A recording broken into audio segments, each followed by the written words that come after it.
What's up? What's up, Faithful? What's up, Faithful? What's up, O'Keefe? Hey, happy holidays, happy Thanksgiving, and everything else you call it. But ooh, I'm full. I know that's right. Yo, Uncle Keith, it's funny that you said that. Yo, since Thursday, Friday, yesterday, and today, I don't think I had breakfast because I was still eating leftover food from Thursday, man. I mean, if you think about it, when you have a refrigerator full with food, it's like who needs breakfast? Even though I'm a breakfast guy, but I'm like, I've been eating breakfast since Friday to today, and we're finally getting the food down to a minimum. But I got to bed last night. Anyway, to our faithful viewers, welcome to our show, the always faithful 24/7 show. My name is Mark _faithful87. I'm with my uncle, my beloved uncle. Let me say that, my beloved uncle. He represents Florida again. All is well, Uncle Keith. Yes, it is, sir. Yes, it is, youngster. Yes, it is, family. Yes, sir. Yes, sir. So, how was your holiday? Holiday was fantastic. We had friends, family. We had food. We had fun. Yeah. We had decent weather, not hot, but mild.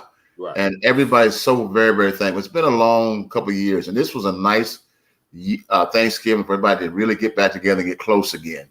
And we really rejoiced in that moment. Right. That's great, man. And that's a blessing. It's a blessing that you acknowledge that, and you also, it shows that you appreciate it. Oh yeah. Our time with each other is very precious. And also, just being thankful and grateful, not just for that day, for all 365 days. You said it right. If tomorrow's not promised. Yeah. So yeah. But I had a great day also with my family and friends. Like I told you earlier before our show, it was great. Every day is a blessing. I heard your mama threw down. Yeah, man. Yeah. Now I'm gonna put you on the spot. What was your favorite dish? Whoo, you in trouble. Tell the truth now. Favorite dish is always the collard greens, man. I'm trying to tell you now. Put your foot in them. You know my mother collard greens. Yeah, man. Shoot, that ain't never changed. Yeah, absolutely not. Listen, hold that thought real quick. Go for it.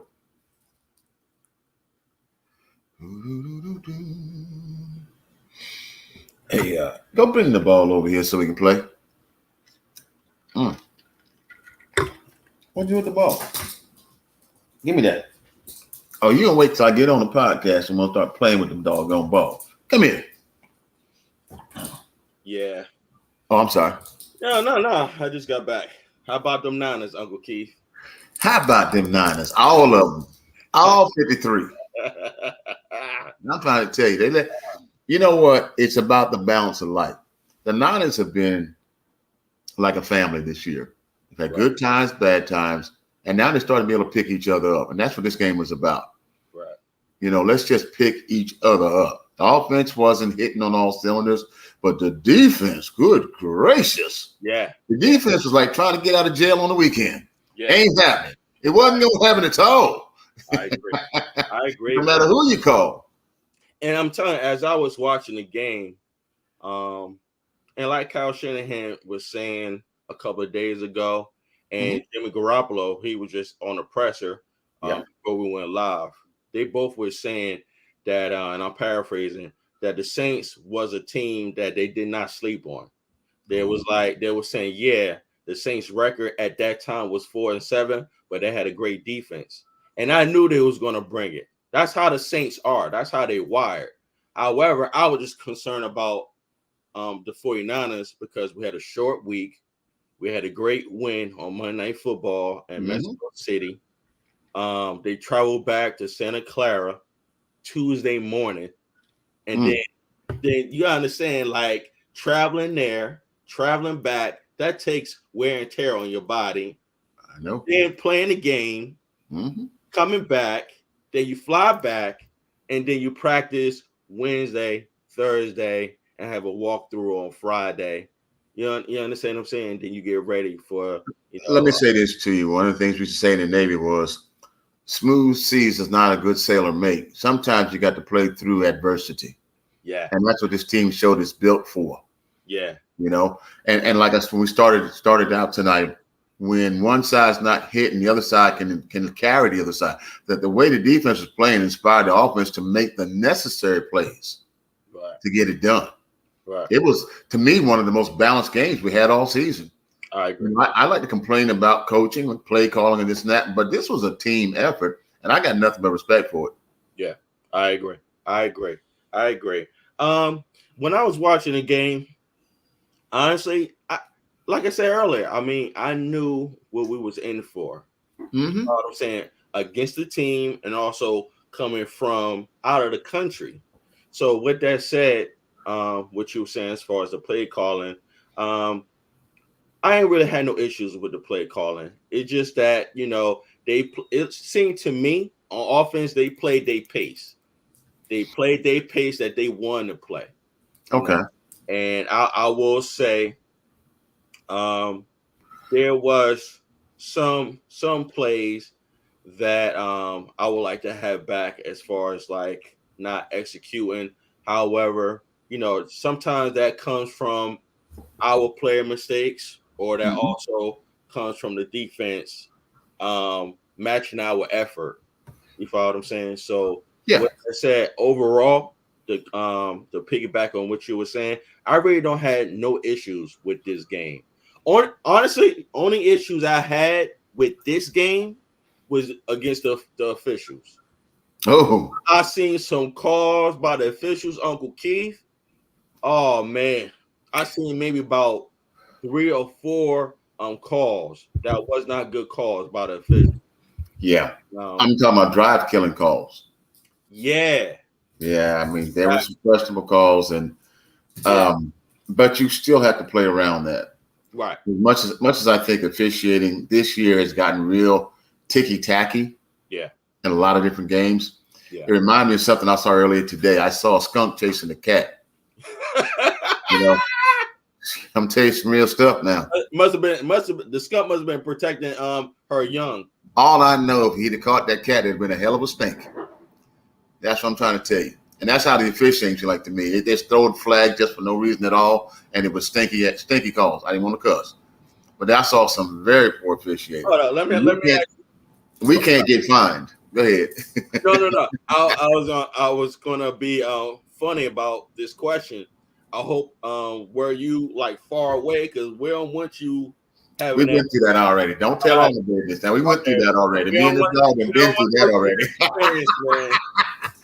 I mean, listen. How about this? I know you like milk, but I don't want you like not milk. That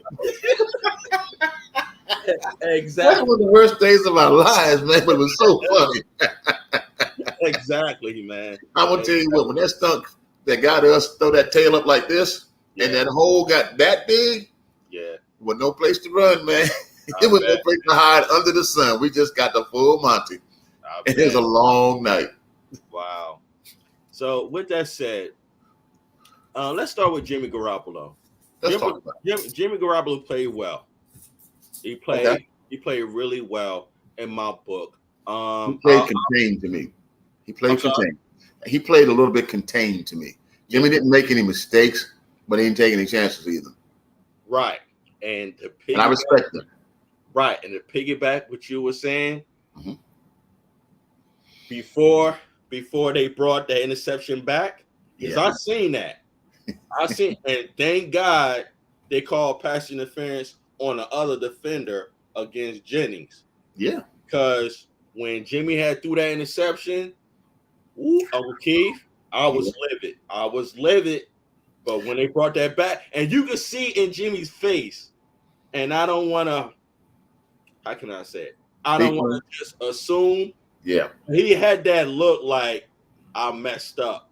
Like, he just had that look. And I could be right, I could be wrong. But just to go back, he played very well. He protected the ball.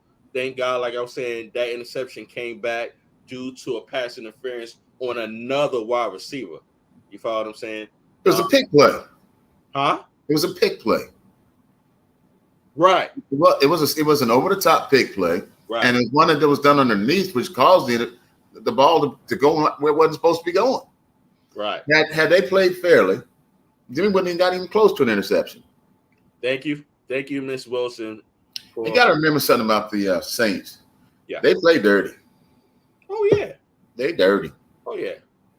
Oh, by the way, Philadelphia is smoking Green Bay right now. Oh yeah. Oh yeah. Lord have mercy as I live and breathe.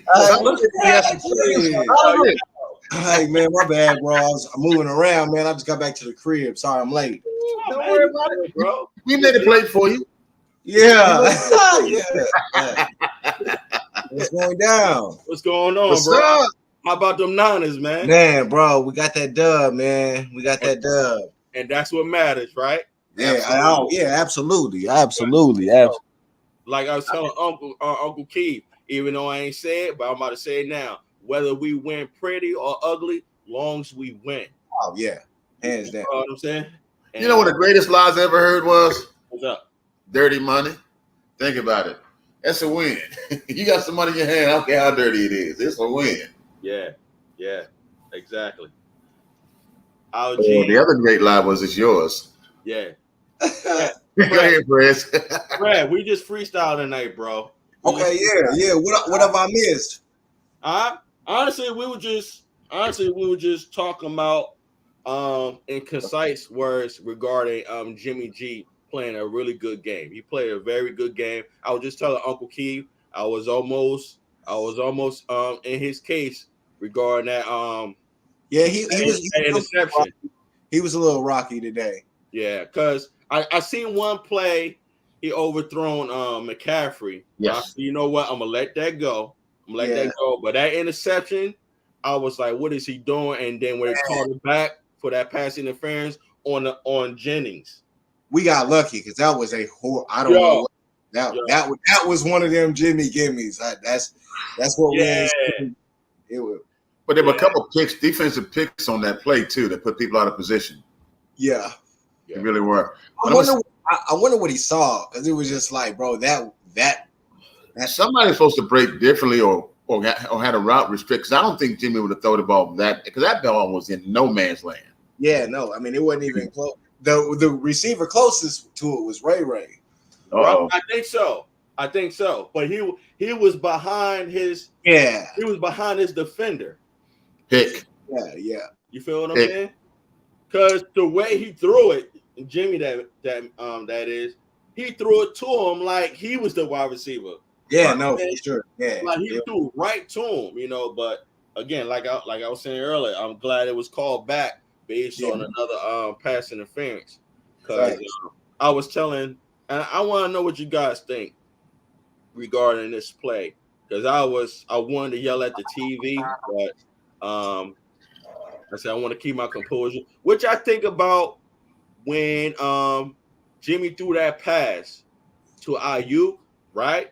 It was good defense on the defender, but before he blocked that ball, he grabbed Ayuk's face mask. Yes, he did. And he grabbed him by the arm earlier in the route when the ball was in the air. Turned his whole body around. Yeah, and then he grabbed him by his face mask. Yeah, they missed that. They definitely missed that. Talk about it, bro. It was some non-calls. It was some very foolishness. I mean, I don't get it. Yeah. But if you win ugly, it's still a win. They even did a bad call on Bosa. Don't start. Don't start. Bosa. I've seen less people tied up than in a magic show than Bosa gets. He gets every single kind of ticky-tack, below the belt, above the head, hook, call against him, yet he still perseveres. If Bosa ever got a fair call game, he'd have 6 sacks in it. Amen to that. He is a beast. Oh, I tell you what else has really, really, really got back to being. You forget how really good he is, and then gets in that zone. It's Fred Warner. That's it. Yeah. It's like he gets in that zone, and you just realize, like, man, dude is just heads above. He did something today. We lose your press. He did what they call a snot knocker today, man. He knocked the snot out of somebody's nose. I mean, he stuck him. Yeah. And I like that kind of, because that kind of hitting makes everybody else hit the same. They want the same results. Yeah. And if you look at that mid tier of our defense, they were sticking folks. Hufunga, woo, mercy. The human missile. Pow! Yeah. That cat that he hit with that helmet, yeah, his hand was ripped for 2 weeks. Yeah. He left welts today. Yeah.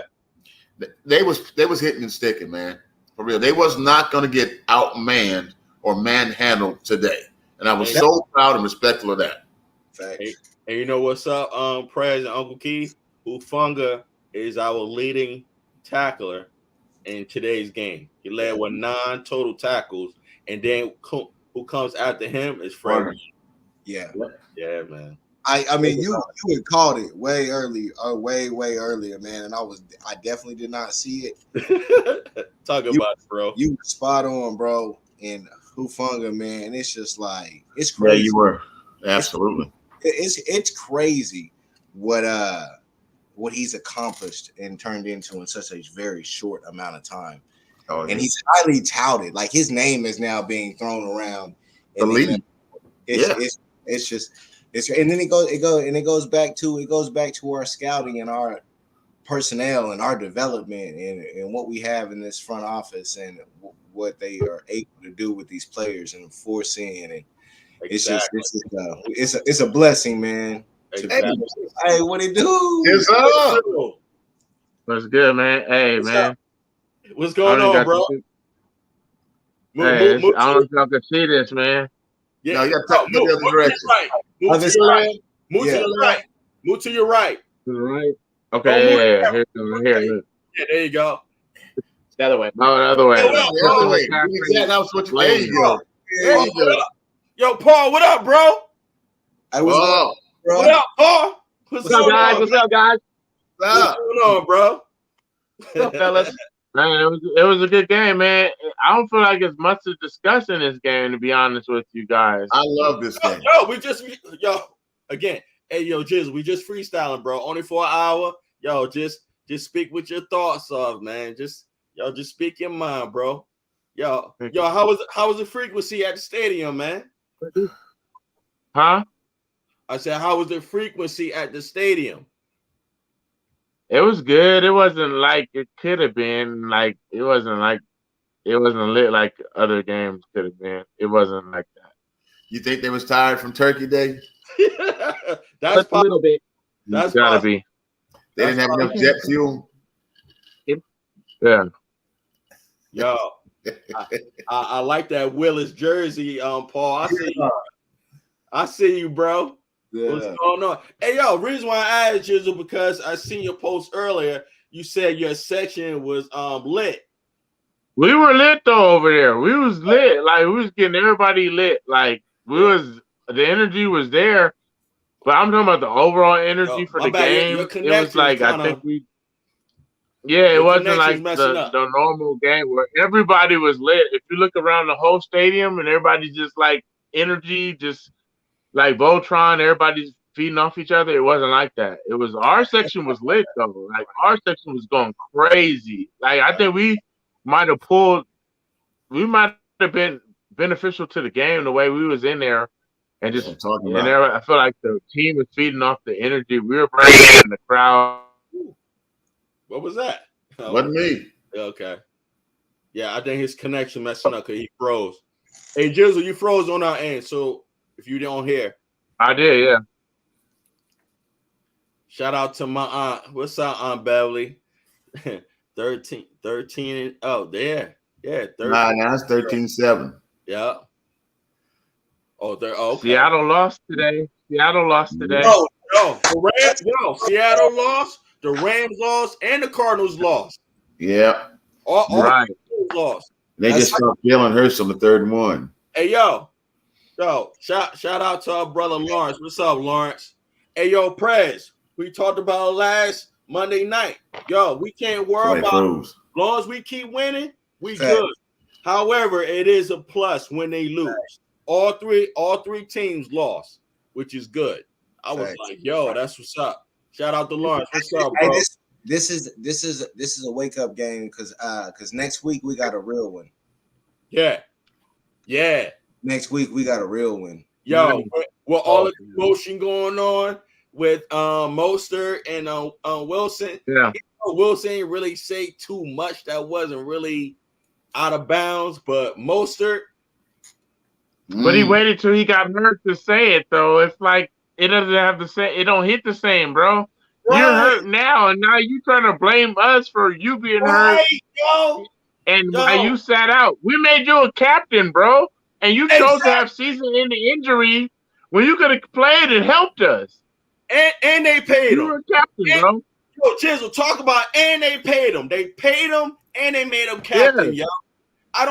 Bro, real talk. When I read it today, what could we have did better? What could we have did better? Please tell me, anyone. Yo, man. Yo, bro. Well, the thing is, though, is we don't know the full. You know what I'm saying? We always get the interviewer's perspective, and it's to make clicks and everything. So I would hope that he wasn't being disrespectful, and I'm sure that there's more to the conversation. Well, he also was being disrespectful because he disrespected Jimmy G. He said, "I'm with a quarterback that can sling it." It's like, bro, that come on, man, that's shade, bro. That's the shade tree that keep you shady on the sunniest of days. The good thing is, hopefully, we take the high road. Hopefully, our players just take the high road. Really, I don't want them to take the high road. We coming for them. Bro. That's bulletin material. That's bulletin board material, bro. Shouldn't be talking reckless like that. On the football field, not in the media, because the media is going to go at them. I know. Jizzle, move to your right, bro. Oh, yeah. But I'm talking about when the game starts, I don't want them to take the high road. Oh, you already know they ready. Yeah, oh, yeah, you ain't saying nothing because you're ready for Sunday. Hey, Jizzle. My bad, guys. Yeah. Jizzle, move to your right, bro. Move to your right. Okay. Yeah, move to the then and now sign. Y'all can see the whole shit when I do that. Damn, that's crazy. Hey, man. So they said on Elijah it's an MCL sprain possibly. Really? 2 weeks, couple weeks. Yeah, I don't like it. Yeah. Well, I mean, ultimately, Mason gets his reps, and you bring back Coleman. You know what I'm saying? It ain't Elijah, but you know what I'm saying. We got backup. We got backup. Elijah Mitchell is sharp and soft though, bro. It's like, bro. That dude, we gotta put him in bubble wrap. Like, we gotta walk him into the stadium. We gotta run the ball with him. Like, he needs to have a chaperone running through the hole, bro. Like, we got to make sure this guy doesn't get hurt through anything, bro.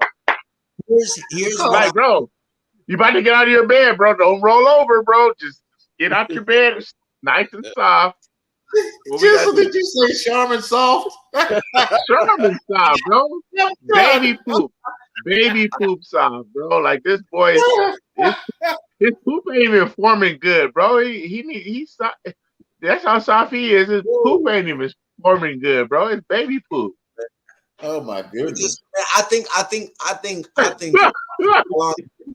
because when you look at our running backs, they've all there's been a lot of, since Shanahan and Lynch got here, there's been a lot of acquisitions both in free agency and drafting on running backs, and they all tend to get hurt for the most part is what we're looking at, which leads to their departure. And I think what we're lacking in running back scouting is the physicality difference. I think that we get players that may not necessarily be used to the physicality, and then they come into a system where it's like you are a ground and pound type of, and it's like they're not used to it, or it's a difference from where they came to where they're at now and who you're playing.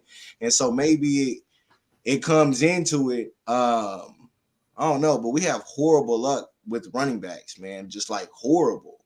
We got horrible. I agree with you totally. We have horrible luck just from 2017 to now being injury. But just like what you said, Prez, last Monday, that Elijah, he looks big, and I was telling you briefly, he got bigger because the offseason he said he put on more muscle. You know what I'm saying? Just because of his usage, and also their scheme. But I agree with you, bro. However, I'm not saying that you're saying this. However, they scout these running backs because they see that potential in them. You follow what I'm saying? Yeah, it's just what it is. Yo, real talk. It's just unfortunate that we got the injury bug, yo. You follow what I'm saying? Yeah. But it is what it is. No. I think that's more Elijah Mitchell than the Niners have an injury bug. This guy just can't stay healthy, man. This is not on the Niners. Being honest with you guys. I feel yo, listen, man. Yo, one thing about our faithful huddle, man, y'all know we all respect our opinions, man. That's why I love about our panel, man. Speak your mind, yo. Speak your mind, yo. Hey, it is what it is, man. It could be both. I mean, I don't know, yo. I mean, it's unfortunate, but it is what it is. It is. Yeah. Uncle Key, what's up, bro? I see you got that face. What's up, Uncle Key? I'm sitting here thinking that both of our panel, all our panel members are saying the same thing. And what concerns me is this. And life has taught me that consistent events that happen over and over again are not by accident. And you can't have running back after running back after running back after running back with top tier potential get hurt in the same organization without there's something being systemically wrong. And the challenge we have to figure out is what's wrong. Right. It's not the play calling because everybody calls pretty much the same plays when it comes to running back. Right. So if it's not on the field during the game, what's happening prior to the game? Right. And that's for your coaching, your conditioning, and all that comes into play. Elijah Mitchell was durable in college. Right. And like you said, he's soft as Charmin tissue in the NFL. I mean, that strikes me as kind of odd. And Jizzle, I don't know what you're eating, but pass it over. It looks good. Man. I can't do that. I cannot do that. I wish I could. Actually, I don't wish I could. I would say on a good note, we played well, guys. We played pretty good. Brandon Ayuk. Oh, defense was lights out, man. This is what won us the game. Right. And that's good. The offense carried us for a couple of games. They hadn't up to the point showed they could. Right.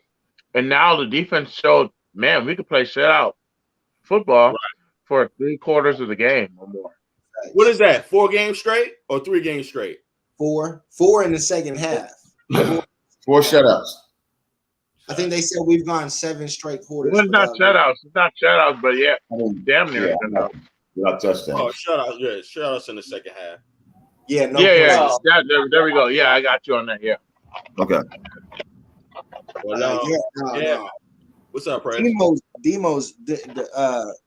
Demo's really starting to settle in. Flores, yes, he is.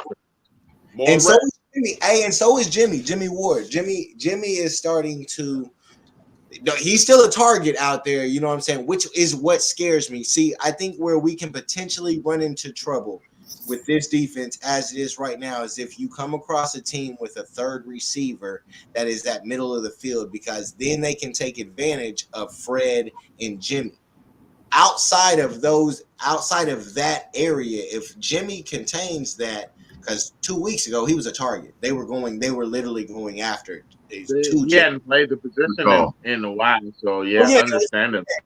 Yeah. So it takes. You see, it's an asset for him playing that nickel. And when I play Madden now, I always have him at the nickel, and he makes plays there. It's just crazy how it is. Yeah. So, do you think that's the right position for him, though, nickel? Well, it has to be for this team. Yeah, for this team, yes, because Gibson's playing lights out ball. Hufunga's playing lights out ball. How could you get all your 3 best playmakers in the game besides this? Yo, real quick, Jizzle. I don't want to look at you like that, bro. Yo, move your camera to the left. Oh, there we go. Oh, gotta go this way. Other way. To the left, other way. Other way. Yeah, there you go, bro. There you go, man. But Prez, I agree with you, bro. I agree with you. And I knew it took Jimmy Ward some time to get comfortable. And I was concerned about him playing that nickel. I like his physicality. Only thing I was concerned about Ward at that position is him sticking those tall wide receivers at that position. Facts. That was the only issue. Just like I was telling y'all last Monday that Jennings was going to have a field day against his opponent if that person is shorter than him and less physical to him. And Jimmy Garoppolo, he was talking about that at the presser. That Jennings, he's gonna burn you if you're short and less physical. He's making that. It's like he's making that stride, Juwan. You see it. It's happening 3 straight. He's accelerating, and it's like, and he's that third down. He's that chain mover. Like that's where we need him. That's where we have to have him. That's where Jimmy needs him most, and it's starting to come week by week to be in where, because it was down that. I like him over McLeod. Yeah. Oh, without question. No question about that. Without question. Especially for situational conversions, especially on third down.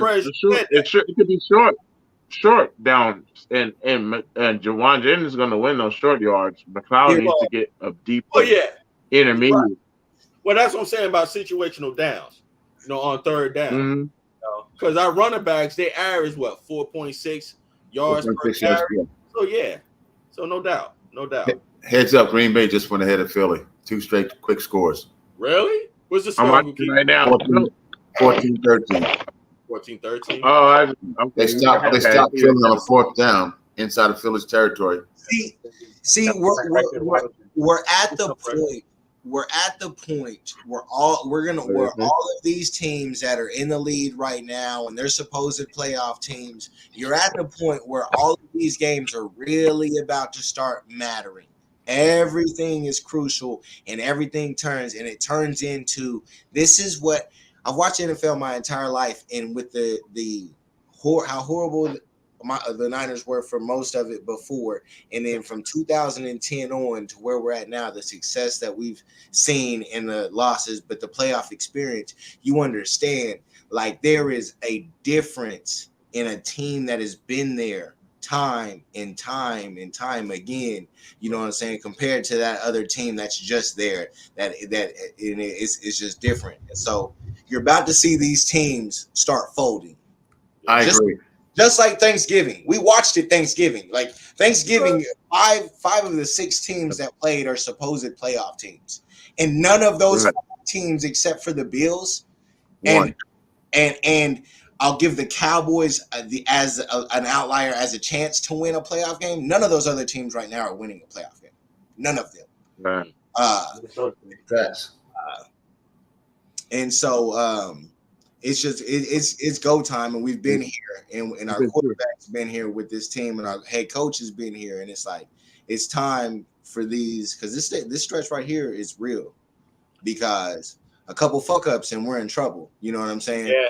A couple wins, it separate. Let me say this though, I like our team's balance both better than most. Oh yeah, offense and defense. When you look at Philly, they had a terrible offensive game the game they lost. The defense was consistent. When they've been challenged like tonight, as explosive as the offense was, the defense got 8 up 2 plays in a row. So what we want is balance. There's an interesting fact about Philadelphia that most people won't know. They give up the most yards to running backs after catch or after a contact. Sorry. So what do you think the Niners would do? That's not a good matchup for them. No. Yeah. No, you're absolutely correct. You are absolutely most yards correct. after contact they give up to running back. I got to piggyback. Debo a running back. Yeah, I got to piggyback with our brother Prez, man. He made a good point. Next month is going to be a very crucial month for us. And again, he said, and all 4 of us agree, it starts against the Dolphins. That's where it's going to start. And you know what? In my humble opinion, I think they're going to televise that game. And I know I said it last month. I wanted to go out there for that 49er and Dolphins game, but I'm gonna stay put and watch it here. But what I want to say is, Regarding next month, it'd be great for us to do another 4-0 month like we did this month. Even if we can squeeze 3 to 4, we'll be good.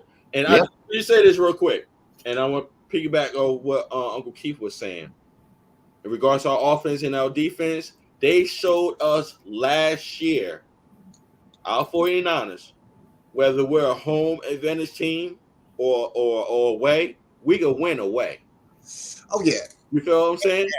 Yo, because real talk, even though I think they had the 49ers as the third scariest team, if not the first, but they got the 49ers as probably like the second or third scariest team in the NFC.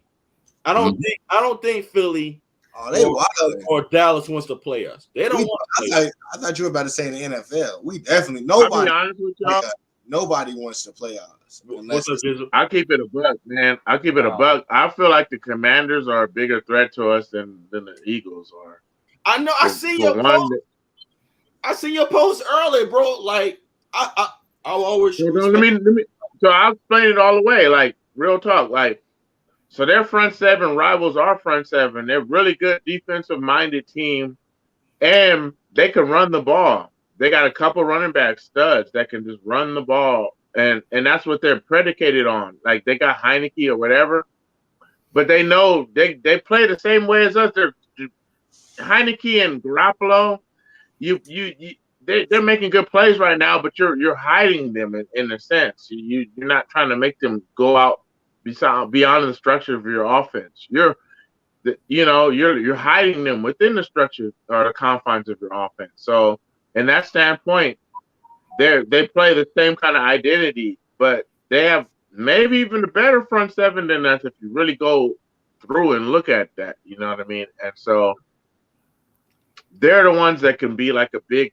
And I'm glad we're building some kind of cushion between them because before this game, we only had like a 1-game lead on them. You know, we need to get some ground between them for that game's not so monumental. You know what I mean? I agree, Jizzle. I agree. I also want to share something with you. This league is a league of parity this year. A lot of teams, nobody's really running away with anything, regardless of record. No. Some of these teams are winning by the chinny chin chin. Come on, Hurst, get in and score. Yeah. Hey, nabbit. Okay, sorry. Second and goal. 2 seconds left in the first quarter. Hey, it's over.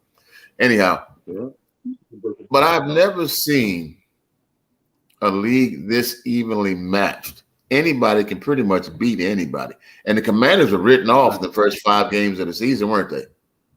And they slapping people around now. Yeah, because it was injured. It was injured. And I think that our offensive line is starting to really gel. They're giving Jimmy a little more time. And I just wish, this is a wish, that we take more shots down the field. We need to have that big potential. What's that going to happen with Jimmy G? That's the thing. I wish it too, but with Jimmy G. Don't make me say his name. I ain't going to say it. I'm not going to say it. I'm trying. Look, I'm at the bottom of my glass. I ain't going to say it. Hey, Jimmy G is purdy too. Jimmy G is purdy. Hey, let him go to the Warriors game. He went to the Warriors game, and all the cheerleaders came from him. Like, oh my! Yo, talk about it. Yeah. Jimmy G is purdy too. Jimmy G is purdy. He's a little bit purdy. You make my dimples hurt. You know what? I decided. You just made me decide to fly out to France to go to a game, man. I'm gonna fly out there for the end of the season. I'm gonna fly out there. I might have to take 6 Xanax and a split, but I'm gonna get out there. Hey, do that. And if I make the news, I'm gonna send my nephew bail money so I can get out and go to the game. But I'm gonna get there. I might have to take the John Madden route. Get me an RV. Yo, that's a good idea. Get an RV. You can't drive to France though with the bus. He never took planes. Madden never took planes. That's the whole point. But getting it, yeah. Now, But you can't drive to France. My point. That's my whole point. You can't drive to France. You can't drive over the water unless you got a submarine. I was on submarines, man. I got a hookup. I was on submarines for 9 years. I got a hookup. Okay, then you got the hookup.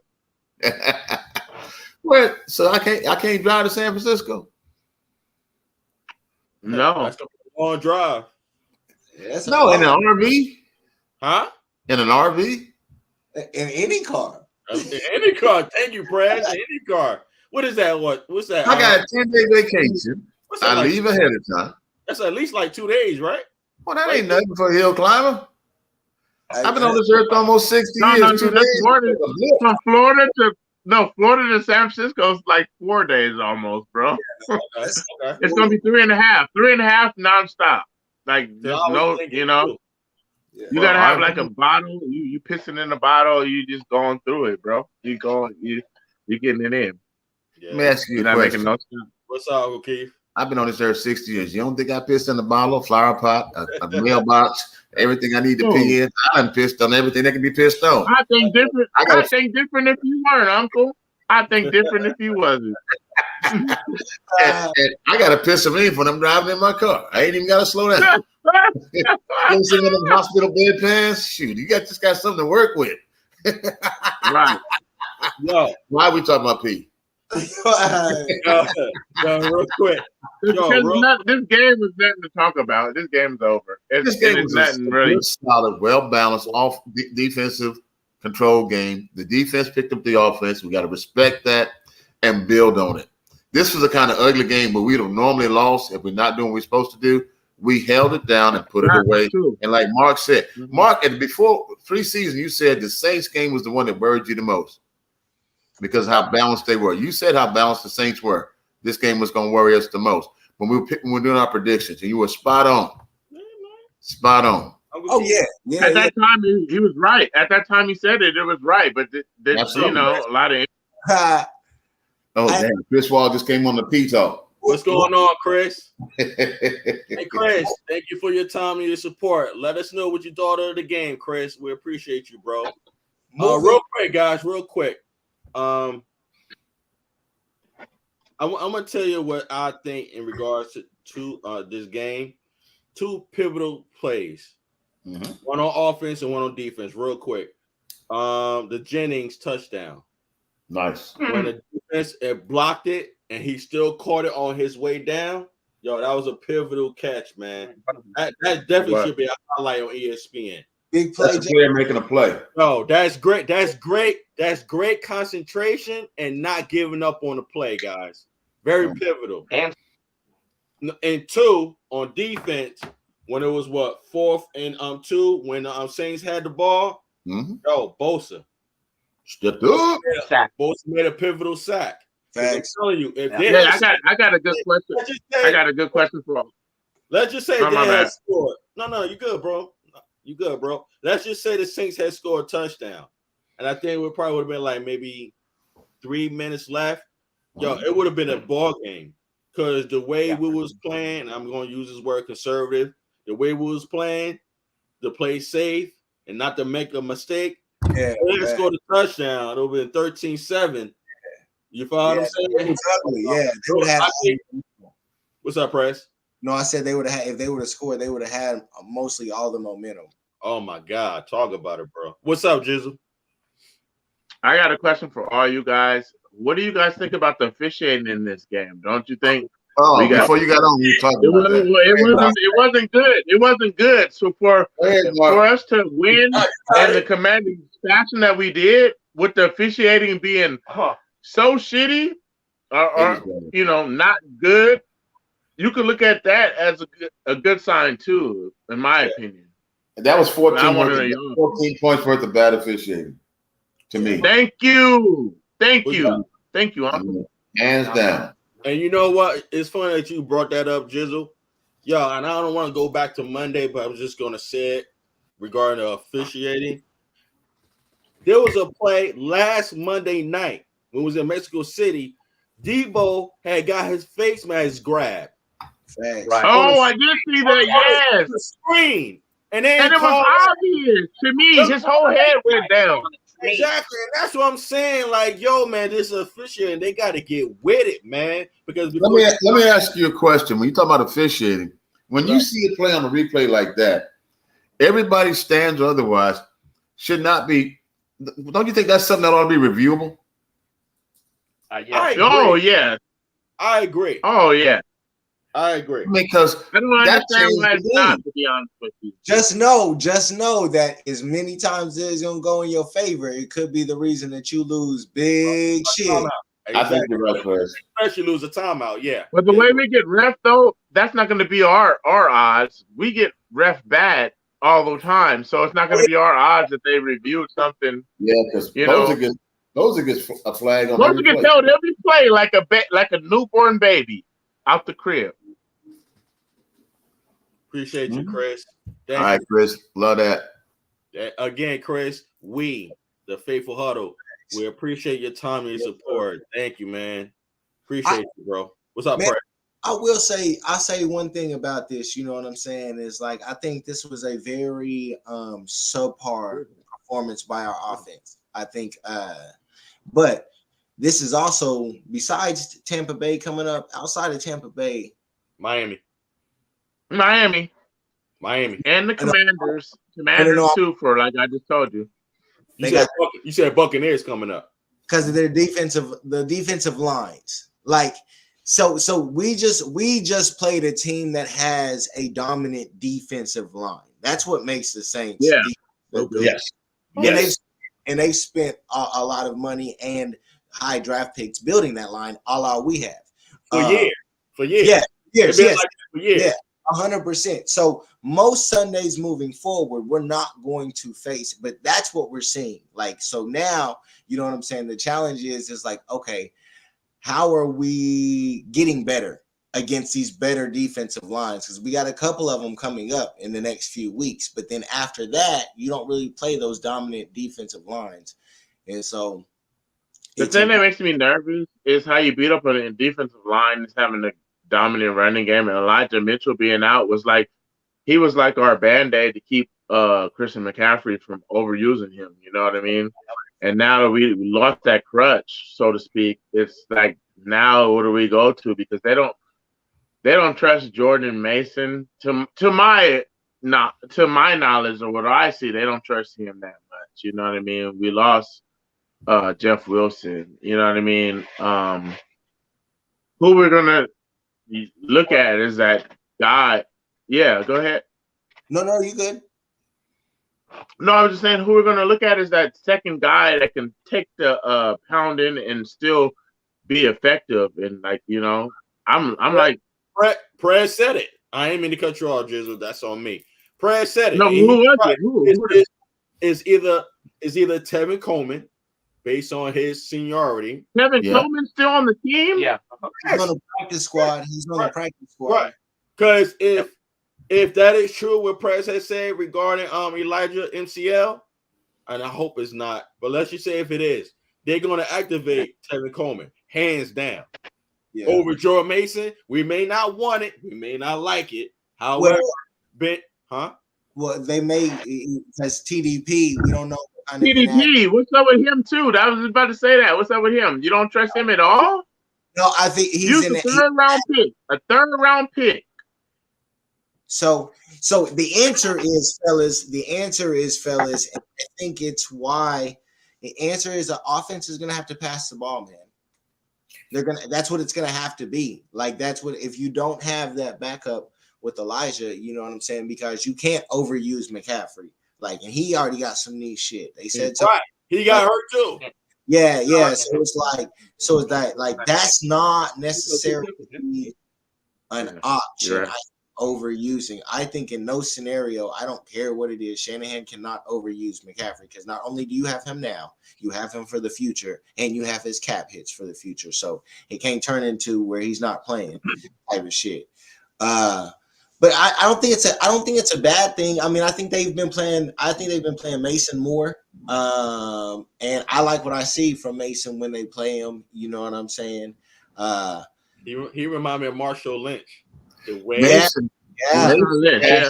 I do, but why are we not using them like that? That's what I don't get. That makes me feel like I don't know what I'm missing here, because when I see him run, I'm like, damn, he got all the tangibles, and like maybe he's not a good pass blocker, or it's got to be something that we're not seeing, because what's going on? Shanahan's not going to take chances in most situations without injury of putting a rookie in those situations. It's just not what he does. It's not what his dad did either, from what I've heard. Y'all would know better than me. So let's injure our superstars. No. Yeah. This is what it is. Right. This is what it is. You have to. This is where Juszczyk has to be used as a receiver. This is where Kittle has to be used up post. Back option. This is what cannot happen. What cannot happen. The only thing that cannot happen is this goes back to giving Debo the ball all the time, and that's what Shanahan does. That's where we fuck up. If Shanahan plays like he's been playing, because even the last couple of weeks, I'll just be honest, the last couple of weeks, it's like forcing the ball to Debo, and our offense has been less than stellar than it was the weeks previous. And it's like, I don't like that shit. And I'm not calling out Debo. I'm just saying this offense is going to be run best with Jimmy just looking for the one and doing what he does regardless of where it is. And it's just like Shanahan can't overthink it if Elijah's out. Like that's the biggest thing to me. I've tried to be patient about this, but I'm sick of conservative play. Straight up. We have too many weapons to stay conservative. It's like dating the prom queen and deciding to talk to her sister. It don't make no damn sense. Facts. We have too many weapons to not use them all. It's like taking a 6-shooter to a machine gun fight. Let's just take our best weapons and use them. You got Jimmy McCaffrey, who you can use multitude of ways. You got Debo, you can use multiple ways. You got Juszczyk, you got Kittle. What are we wondering where we're gonna put the ball? Yeah. And if he's a one read quarterback, and we're worried about being predictable, you got 7 options. You could run through 2 series of plays and not target the same person as a first read 7 times in a row. How many plays did we have this game? 42?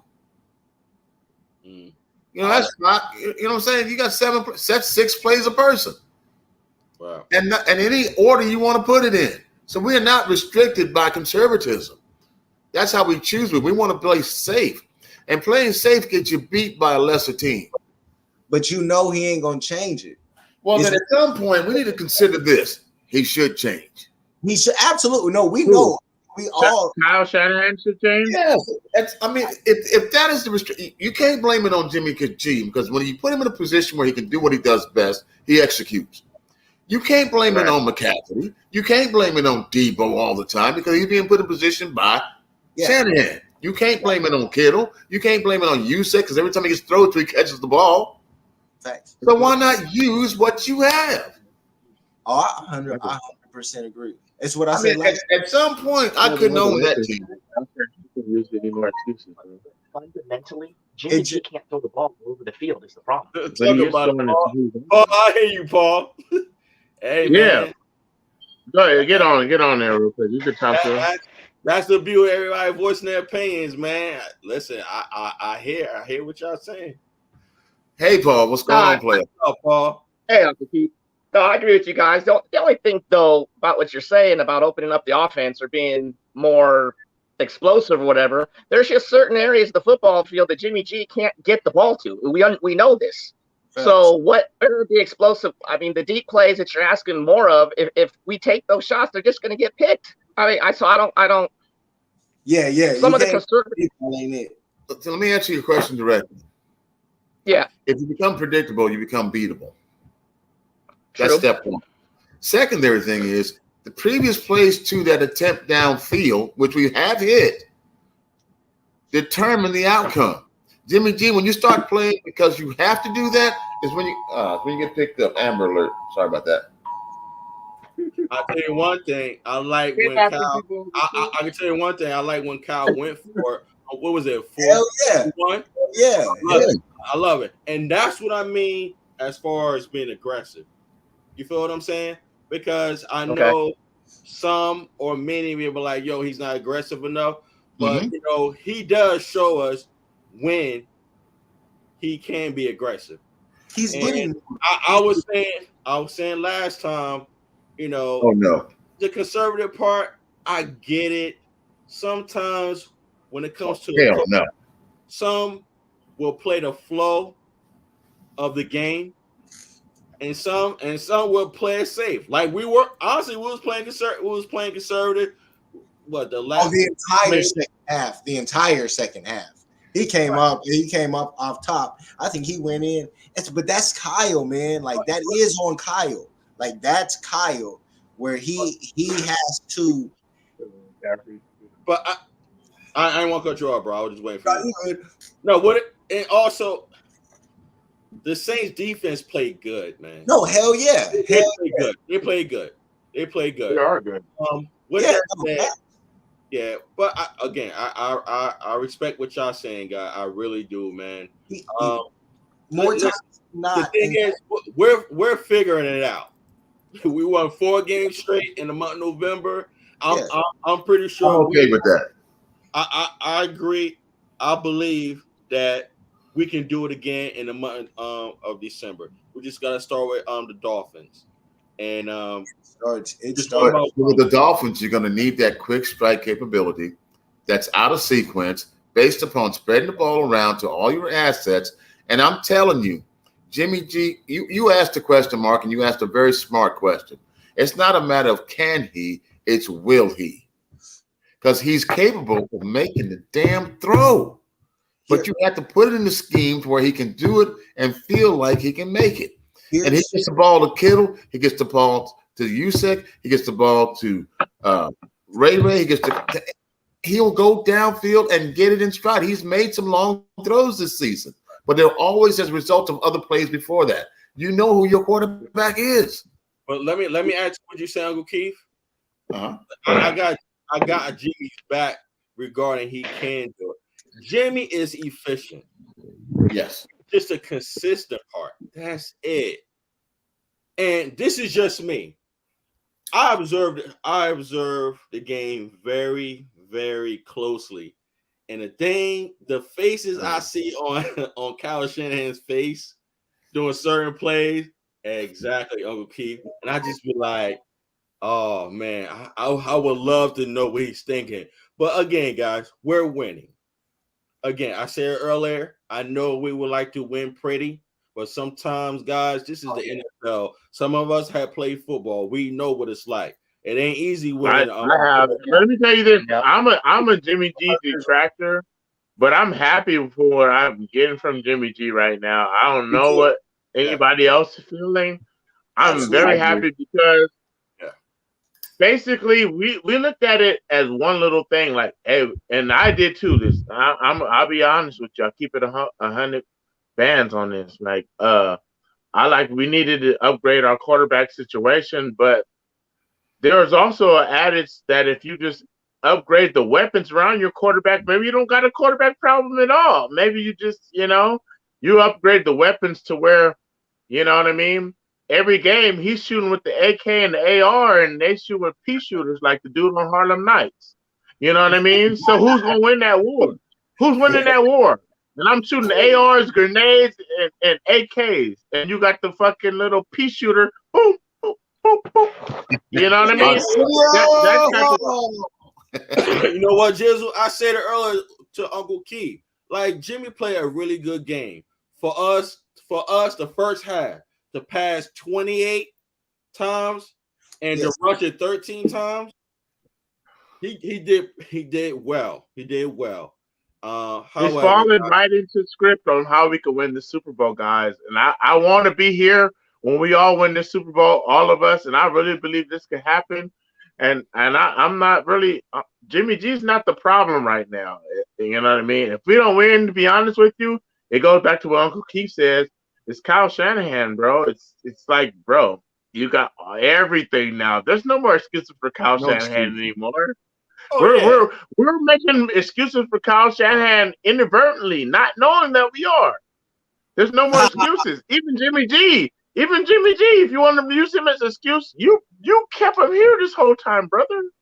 How you get an excuse for that, bro? The excuses is every over. time we say conservative play, we ought to spit because I'm sick of it.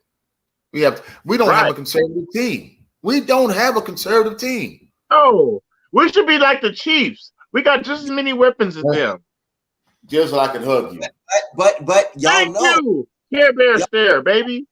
But y'all are right. Y'all are right. But y'all know Shanahan ain't taking chances and Andy Reid's taking chances. Whether it be because it's Mahomes, you know what I'm saying? But so I mean, there's a lot of difference in that. But it's like what we have to hope for, in my opinion, because Shanahan's not gonna all of a sudden just get to be some daredevil. It's not. No, well, you know what, Rez, you make a good point, but I think I'm gonna give you a good example in the college, and it's with our former coach, Harbaugh. He kept that conservative thing going into Michigan, and he couldn't get over the hump on Ohio State, and everybody was like, "Damn, he was ought to be out of there, bro." And it just kept same thing, conservative, but eventually he got the weapons, and I don't know if you just watched just this last weekend. Hey, this is how it is, bro. And now he's beat them multiple times in a row. And so that stigma that he had of being too conservative, can't get over that hump, is gone now. But the same thing happened for Shanahan. Same thing happened for Shanahan. The way they were looking at it, he's got his horses, you know. What I was going to get to is you got to give him. It's going to take him time, and fortunately, we have time, as in like 6 games before the season's over, for him to get more and more comfortable. Because like him going forward on fourth, that was not typically what Shanahan would do, especially in that situation where a field goal would have been on the game. He's normally taking those points. So the better Jimmy plays, the more we're winning, the more things are going, the more we have a chance to get Shanahan opening up. I think that's the thing, is how far Shanahan is willing to open up, and ultimately it becomes a product of what that offense consistently is doing. Yeah. Chris, let me follow up with this. Vince Lombardi said you cannot engineer a win, you have to inspire a win. So you've got to do something that's not by rote, R-O-T-E, the same thing you've always done and expect different results. You have to get outside of yourself. Now, listen, in my own personal life conditions, since I made some mistakes. But in order to grow, I had to be able to change. Now, leading men, leading people, you have to show the flexibility that you're not always right. Everything you do is not always right. This team was constructed this year based on some great moves. We have no excuses. So then why are we winning 13-0? Ugly win or not, let's just be honest with all 4 people here. We played conservative in the second half.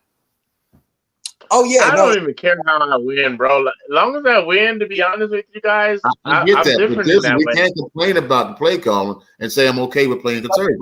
But we have to. So therefore, till we get to the point is at what point do we accept it for what Shanahan is? We've already accepted. So wait, hold on. Y'all not happy with this win today? No, I am. I am. But I'm saying, in a way, I'm saying what Uncle Keith is saying is that. But that's also where I explained you have to give Shanahan time to see a winning product doing it the way that he wants it to. And in the 4 or 5 years that we've gotten here, we've never got anywhere near what Shanahan wants to see out of this offense. Like this. Maybe this is what he wants to see, though. Like basically, bro, like if you shorten the game, win the time of possession, bro, like.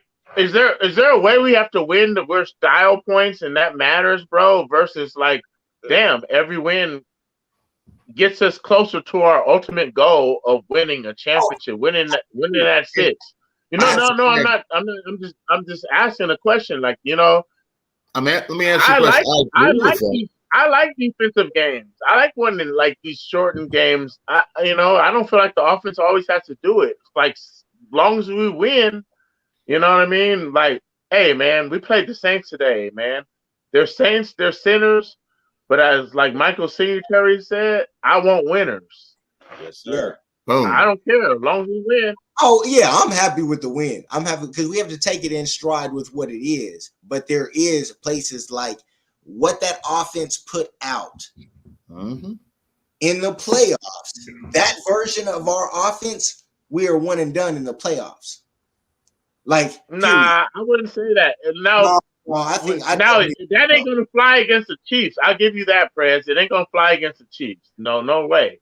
But I'm saying, like, one and done. There's so many people in the NFC that we could beat. I can't even think of anybody that could just beat us in the NFC. I'm saying is that. But which else are they gonna be? You are susceptible. You are susceptible to being beat with that type of offensive performance. I'm not saying that you will. You know what I'm saying? Because yes, the Saints are a good team, but we can't pretend like the Saints don't give up points on a weekly basis. Like they do give up points on a weekly basis. We just didn't score. And it doesn't matter how we win because it is about that. There are going to be ugly games. We traveled from Mexico. There is a lot of different factors of things that are going on to what we're going. So it's not like that. But we moving forward, I think what Uncle's saying and I'm saying is I would like to see less of these type of performances from our offense. I get it. Yeah. I always got it when y'all say that. You know what I'm saying? Always, and I get it. A win for sure, not complaining at all. Yeah. I always got No. But this goes back to the question I asked you guys. The officiating was horrible, bro. There's easily like Uncle Keith said, there's a 14-point swing. I think you said 14 points, right, Uncle Keith? And you're absolutely correct. To me, that just really I don't know. That really solidified your point, Jizzle. I forgot about the 14 points that we just took away from us with BS calls. You're absolutely correct. So our offense may not have been as bad as the scoreboard reflects. It wasn't as bad. It's the officiating was so horrible. It's like horrible. Yeah. You moved me on that one. You You got me. Well, you know what? This is the outlier. Since McCaffrey's been here, what the offense was, this offensive performance is the outlier. This isn't what we are with McCaffrey. But those calls make a difference, though. The zebras cost us so many points in this game, and like, hell yeah. I'm just sitting there. I was sitting there watching him, like, damn. And Paul was even saying it, like, I'm like, damn. Come to think of it, there were so many bad calls where everybody in the crowd was like, whoa. We were all looking at each other like, for real? I never seen that many ones where I was like, damn. I got. Good Lord. So I would say this, and to piggyback on everybody was saying on the panel, man. Again, I said this earlier. We want that killer instinct from our team. Yes, I know I do. And I said it last Monday on our pregame show. And what we did, yo. Our brother Prez said we're gonna win 31-17. I said the same thing, 31-17. Jizzle, you said 43. 43-17. I said 43-17. Yo, it was dominant on offense, yo. And I mean, all I'm saying is, and y'all know, like, there's going to be some great wins and there's going to be some ugly wins. As long as we win, I'm pretty sure we all agree with that. I understand that, sometimes when you look at other teams like Kansas City or the Bills or like Philly and they scoring all these points and you look at the weapons that we have, we should be in that conversation. I get it, guys. I get it. We've done it, though. We showed it. Like you said, Mark, we showed those big games. I like that we could win multiple ways. Like, you could win the track meet and you could win the Anaconda, that slowly suffocating you. Talk about it. Chris said that play to IU, he literally got face mask when the DB should have been playing the ball. Thank you. Yeah, we saw that. They were showing them on the injury replay, and the whole crowd went crazy, bro. Jimmy did throw the flag. Multiple helmet shots to Jimmy Fay. Jimmy gets hit more than any quarterback that I've seen. Not on no cap, like, you know what I'm saying, and doesn't get a flag. Like, it's non-mobile. Yeah, you're right. Prez, non-mobile quarterback. Yeah. He don't even get no call. I agree. So we're not getting calls for Bosa. We're not getting calls for Jimmy Garoppolo. Oh, bro, because it's your West Coast. We're the Niners. It's like the West Coast. You're the Niners. It is an East Coast media cowboy ridden, and we're not. They do not like the Niners. They don't. You're right. They do not like the Niners. And if you believe that, you are living in a fallacy, bro. And you watch it. You've been a fan longer, so you've seen success. But you watch it with the Warriors too. It's crazy. Name a dynasty in sports. Hey, name somebody that could get knocked to the floor like Curry does, or don't get calls like Curry does. Name a superstar in history. I'll wait. It's for crazy. Any sport. Wild. And he's so small in the land of the Giants, getting buffed up and ran. Not even that. Yeah. Not even that. Tom Brady. Not even that. Tom Brady. He don't even get all the calls he get. Check this out. Uncle Keith. Yes. Do the honors, Uncle Keith. Meanwhile, other quarterbacks can sneeze on by our defense and they'll throw the flag, eject our guys, etc. Go ahead, Chris. Bro. That's been before Jimmy G. Like Ahmad Brooks against Drew Brees. Yeah. Like, come on, we can go back to so many different things. Yeah, that game right there against Briggs shows you how the NFL's been rigged. The NFL is rigged. It's the media capital. It really does make a difference because these East Coast calls, and I ain't hating because I'm gonna tell you my favorite team in sports is the Yankees. Facts. And they're the only team that ever gets a break from the refs. That home run in the playoffs where the kid reached over the fence and pulled it up. I said and that was before replay, but you didn't need replay to see that. That's the only team that gets favorable, calls like that. But on East Coast, West Coast, yeah. So that's why you're a fan of them? That's why you're a fan, bro? I was a fan of that before you had feet. Okay, but that wasn't a good way to explain it. That wasn't a good way to explain it because they get favorable calls. That's why you linked up, bro. What are we doing? It is what it is. The Yankees invested in winning. They won because they invested in winning, and they were the media capital of the world, New York. Yeah. And you had more people. Now human nature is to follow the winning crowd. Yankees get more wins, fans by default. Just like the Cowboys. But see, the Cowboys get fans by marketing. I was born a Niner fan. So I don't know what you're saying. I was born a Niner. Me too. And no doubt. No doubt. I never had a choice to be any other team. Do you know the number one factor for the Cowboys having the most fans is? Sex. They put them half-naked women out there before anybody else did. And they got men to watch and men to keep watching. I think it's the oil, Uncle Keith. The oil. It ain't more money. Man, look.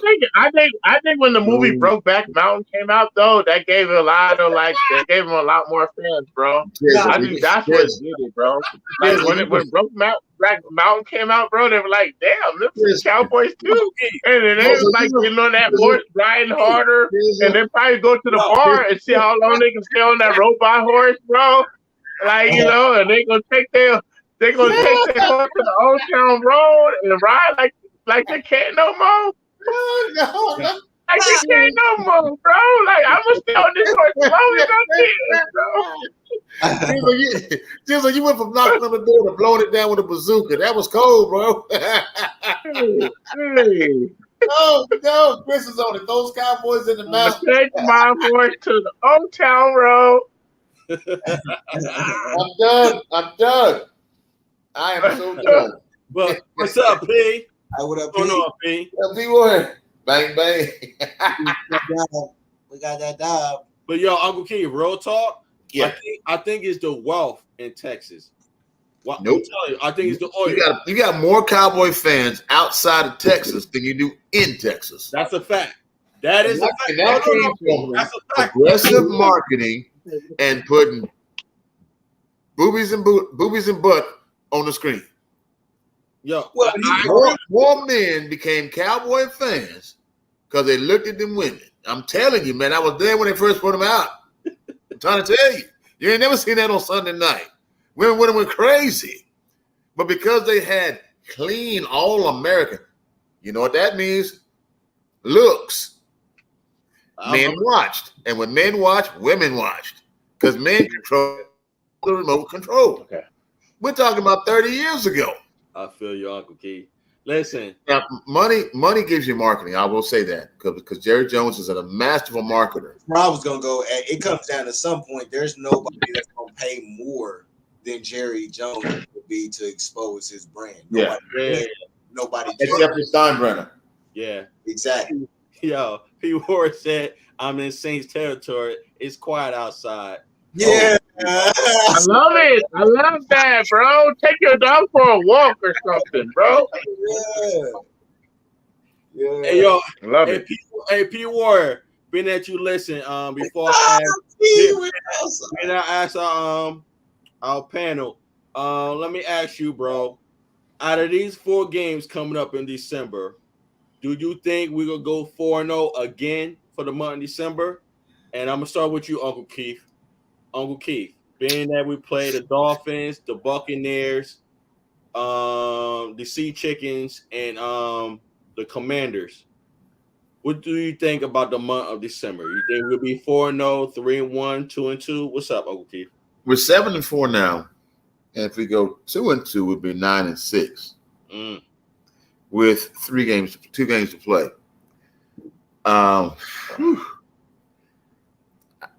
My gut tells me 3-1. We're gonna slip up in one of them games.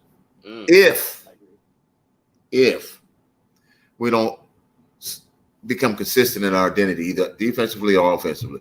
We've had superior games defensively and inferior games offensively. We've had superior games offensively and inferior games defensively throughout this 4-game winning streak. If we put it together, we're 4-0. I just don't have that in my psyche right now. I'm thinking 3-1. Okay. Praz, what you think, bro? 4-0 or 3-1 or 2-2? What's up, bro? I want to do worst case scenario. Not worst case because it could always get worse. But two and who? Because who is it? Who is it? Miami Buccaneers. Buccaneers, the Seahawks, and Commanders. Washington Commanders. Yeah, these 4 games is gonna be tough. All of them. All right. Make it easy for 2-2. But I'm gonna say mine. I'm gonna say yeah. I just want to go with to get the bad juju out. Worst case 9-6 moving into the last part of the schedule. That's where I think we can afford to be. What record you said? 2-2. 2-2. Okay, 2-2 to make us the 9-6. Yeah. So you well, two, for me, I'm gonna be honest with you. I'm gonna keep it all the way. Everything, like I always said, like we could lose to the Dolphins, and that could be our loss. And you know what I mean. And technically, how Prez said, we could go 2-2 in this stretch, but I'm gonna go 3-1. Yeah. And that loss with the Commanders, coming from the Commanders, I feel like the Commanders is gonna give us that L. Yeah, and that's the big. Like, I think that's something big saying that I'm saying it. Like, you know what I mean? Like, I think so that's too. The team that's gonna get it. I got Maybe you. Put my glasses back on. All right. Hey, Uncle Keith. Yeah. Hey, Huddle, let me post this. This is funny. Check this out. 49ers and Rockets writer says, well, hell, 49ers got better looking cheerleaders than the Dolphins do, Uncle Keith. I just want to hold on. He said better locking cheerleaders. Okay. You know what I'm saying? He said better locking. Well, I know he meant. I know he meant. But you're right, man. You're right. But I'm just saying, being first makes a difference. When you do something innovative like that, it makes a difference. You get that generational fan.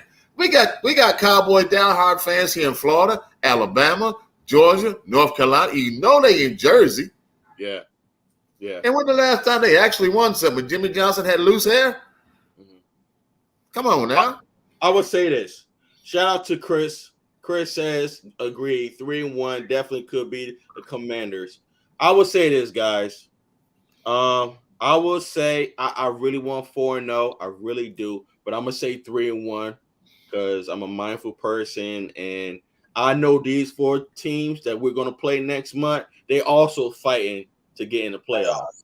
So what I will say, I agree with Uncle Keith and Jizzle as far as 3-1. However, I think, and y'all can keep receipts on this. I think that loss might be against the Sea Chickens. I think that loss. No, that'd be the worst loss, Mark. We cannot lose that one. Bro, that'd be the worst one. I feel you, bro, but I'm telling you, Chickens got their head handed to them They today. can move from the 3 seed to the 6 seed or the 7 seed potentially. No, I feel you. I feel you. Real talk, I don't think we're gonna lose to the Commanders. I don't think we're gonna lose to the Dolphins. And I damn sure don't think we're gonna lose to the Buccaneers. Yo, this is just me. I respect your opinion. I'm just telling you what I think. You're right. Yo, cause the Sea Chickens, yo, they know us well in that division. So hey, Mark, That's a game. That is absolutely. We're not disagreeing with you, Mark. We're not disagreeing with you. We were just saying how bad that would be for the Niners. That's all we were saying. Yo, it's unfortunate, you know. And you hurt our feelings when you said Sea Chickens. Hey, bro, I love all three of y'all. Hey, real shit. We got to run the ball this week in Miami because we don't want to get in no shootout, bro. We don't want to get in no shootout. We don't want to get in a shootout with them wide receivers, dog. Right. And I think our defense can contain Tua. Yes, I do too. Quarterback. If you put pressure on Tua, that changes that game because he's got a wild arm. The kid can throw that ball like nobody's business, but he gets the yips. That ball's gone all over the place. Yo, I just thought in my mind. Yo, what I tell y'all about Givens, yo, instead of Hurts? What I told y'all about Givens, man? Yeah. Yo, Givens, Ridgeway are balling. I said that last Monday. Yo, bro. Yeah, I remember you saying that. You did say that. No, keep stepping up until Armstead come. Y'all see Armstead out there on the field practicing. Yo, man, man. And I don't even expect anything out of Kinlaw for the rest of this year. Yeah, I don't either. To be honest. It'd be dope if we get him in any capacity consistently. I'll take it. But I'm just wait. I'm biding time till we get Armstead back, who's a big get back, and and Kinlaw. If we get anything from Kinlaw, whether he farts on the bench, that's like a bonus, bro. Yeah. Well, I think that's how he's going to have to be used in moving forward. I think Kinlaw, in our best situation, just moving forward the rest of his contract, he's going to have to be used in packages and not rest of his career, bro. Yeah, fact. Yeah, no, 100%. Rest of his career, 100%. And so, but that's cool. We're blessed to be able to do that. You know what I'm saying? If it's fortunate to go that way. Yo, what I was just not really. No, we could have took. It don't matter. The tackle. It don't matter. I know. It don't matter because he would be a monster, dog. That's the craziest part. We have proof that when he's on the field, he's a disruptor and he's big time in the small amount of time. But they were giving red flags and pre-draft about his knee, and the Niners did, chose to just take that risk. It's crazy. It is crazy. Real quick, yo. That's why come on, man. I'll be honest with y'all. If I was the Niners GM, we'd be already a Super Bowl team right now. And I was already, I wanted Justin Fields too, and you know what I mean. And now we got this doofus over here, have Justin Fields over here, and being happy about it. When I said I wanted Justin Fields the whole time, we could have had him.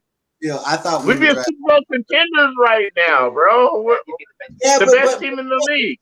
But he ain't no good passer of the ball, bro. Hold on. No, he's not. He's definitely not. He's not. He's not. No. That run is. What's up? Hold on, guys. What's up? Hold on. Y'all acting like you're ordering pizza on Thanksgiving Day. Stop that. I would. I was about to order some pizza on Thanksgiving Day. Uncle Keith, you don't know. And in that vein, sitting here talking with y'all is the best part of Thanksgiving because this is our fellowship. This is some good stuff right here, fellas. Yo, let me tell you, yo, right. Touchdown. I'm sorry. Real talk. I know I was saying, yo, I gotta change my prediction, guys. What? Okay, go ahead. Go ahead. No, I want to hear it. Let's hear it. We're gonna be 4-0. Okay. We're gonna be. Okay. I said that. I want us to be 4-0 because we can do it. But I was like 3-1 because I was like, yo, I feel. And Seattle would have been the one. Seattle would have been the one. The reason why I take that back, yo, because we play the Sea Chickens on Prime Video, and I know for sure I don't want to lose that damn game on national television. So, yo, we're going to be 4-0, guys. Well, keep your receipts. What's up, Prez? Our schedule is difficult. I love it. It is. It is. And like Jizzle was saying, that is a game we cannot afford to lose. That is the one because I agree. You don't have a couple of losses now and maybe one down the stretch or something like that, and you're struggling to get into the playoffs because a couple of teams got hot that are right around where we're at right now. And so that Seahawks game is not one that we can. I mean, we can't. We just got to go week by week, and we got to stay healthy. I think that's the biggest thing. Oh yeah, I guarantee you guys, they're saving guys to be ready for the Seahawks game. Like you could sit out this game, but you better play this game.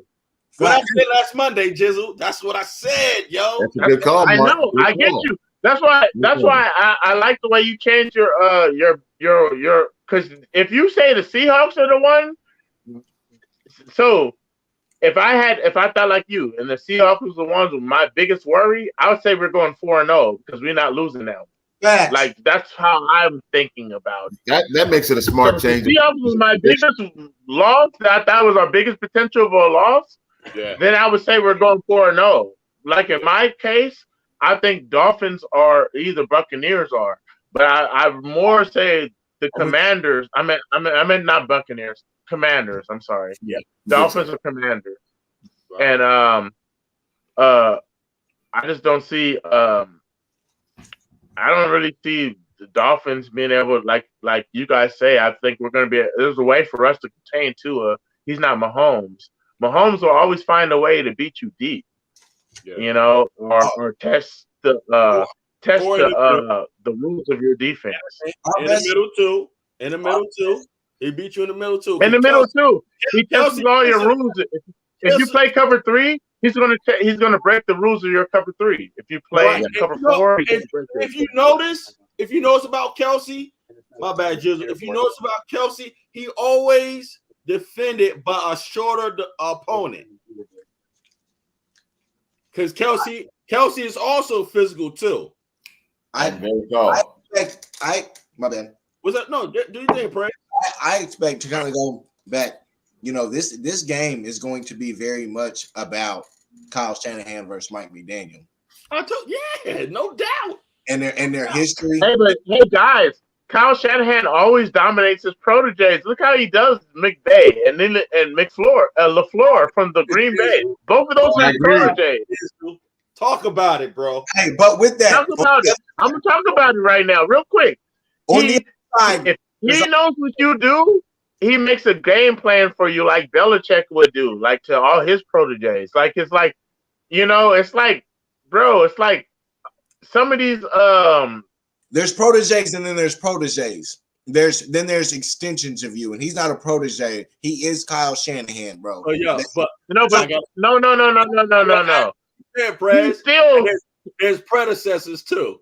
Yeah, we're talking about 11 years. And there's successors. Like this is your right hand man. Like there's nobody under his tree that's gonna be. But Prez though, that's like it's nothing like the real thing, baby. You know what I mean? Like there's Coke and then there's RC Cola, bro. There's only one that's the real one. One is the other one's imposter, bro. It might taste good for if you ain't got the other one, or if you got the other one in the same room, it ain't tasting so good. Like that's who Shanahan is, and Shanahan is a schemer. Yeah. And just because his dad was a coach, and he would tell you how to scheme against this guy that right? You know what they're going to bring to the table. But but look at it like this, though, guys. Look at it like this. In my humble opinion, 4 more wins, we're in.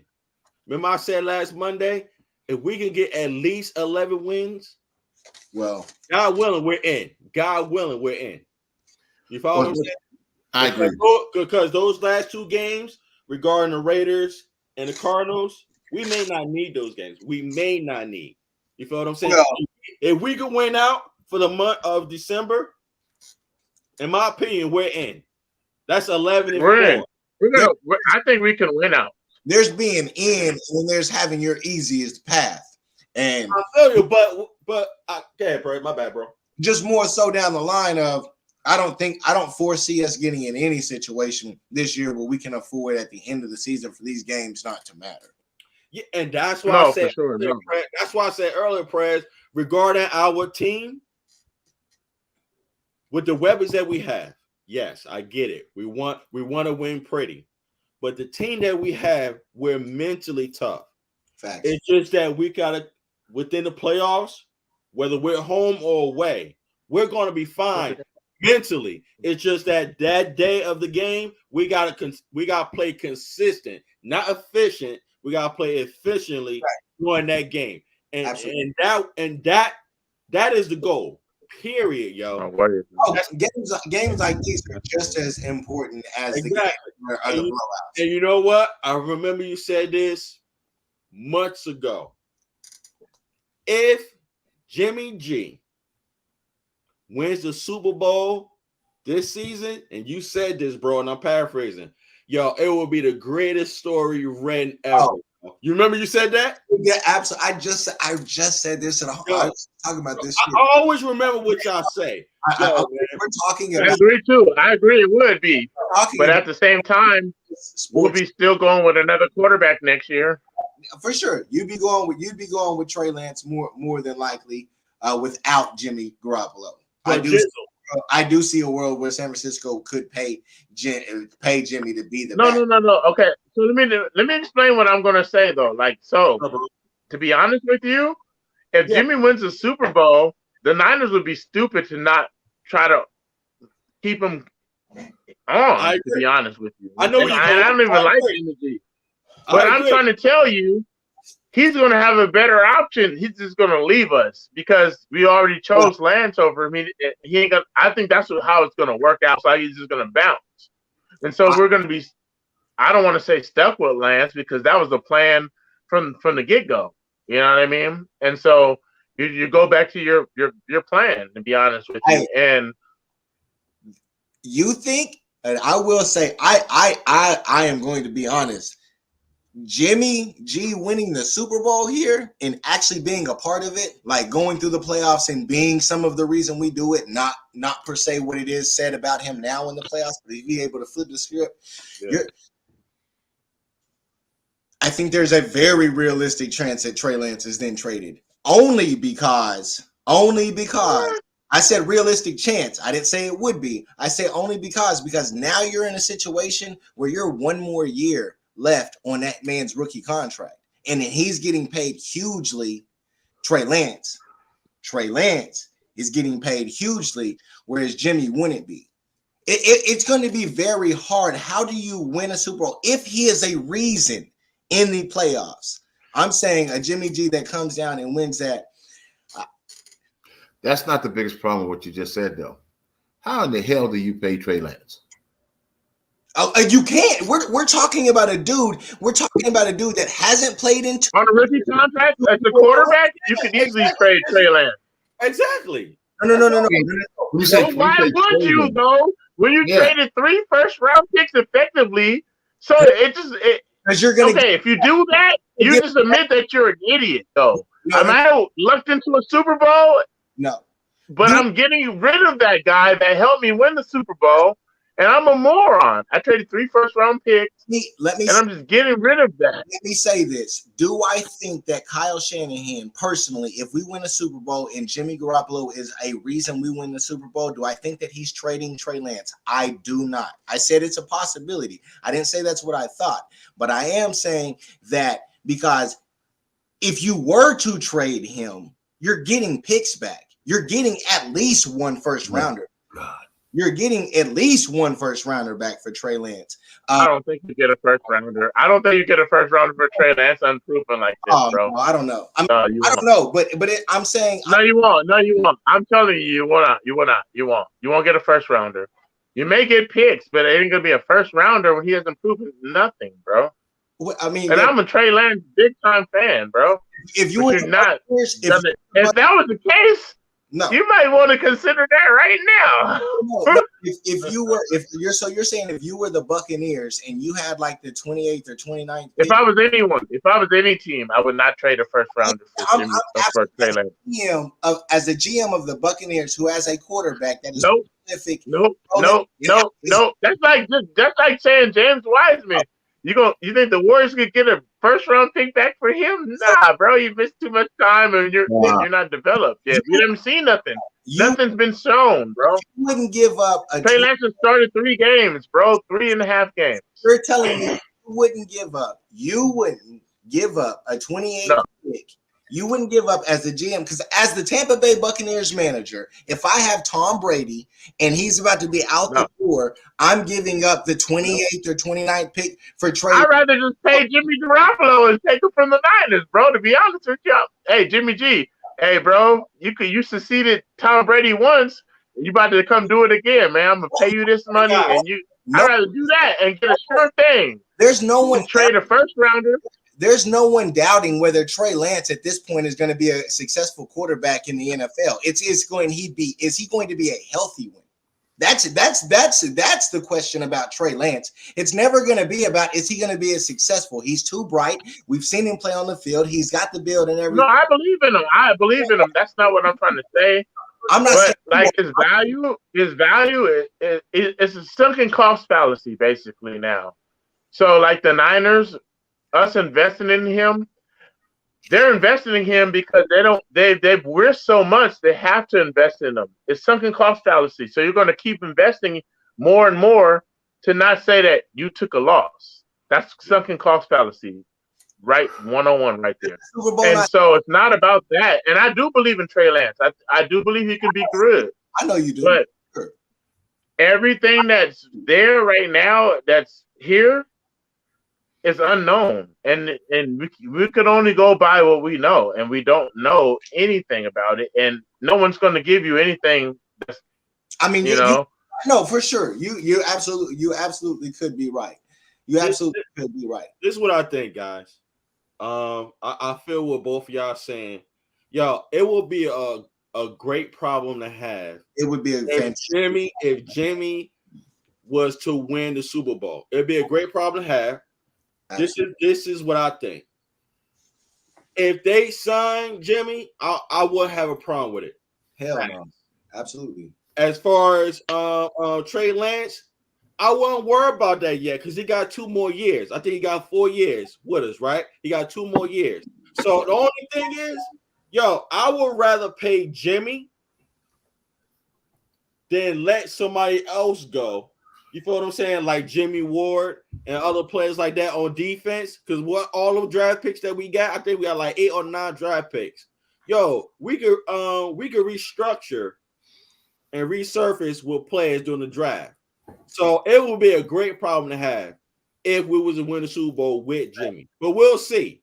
But Trey Lance ain't going nowhere, in my humble opinion. If he does, I don't think so either. I don't think so either.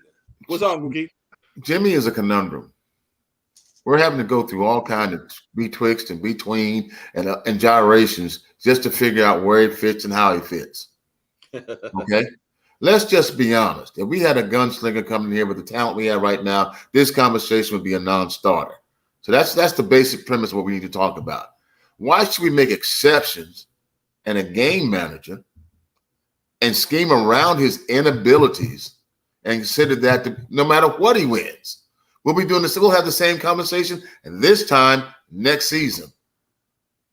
Trey is our quarterback. I'll be honest with you guys.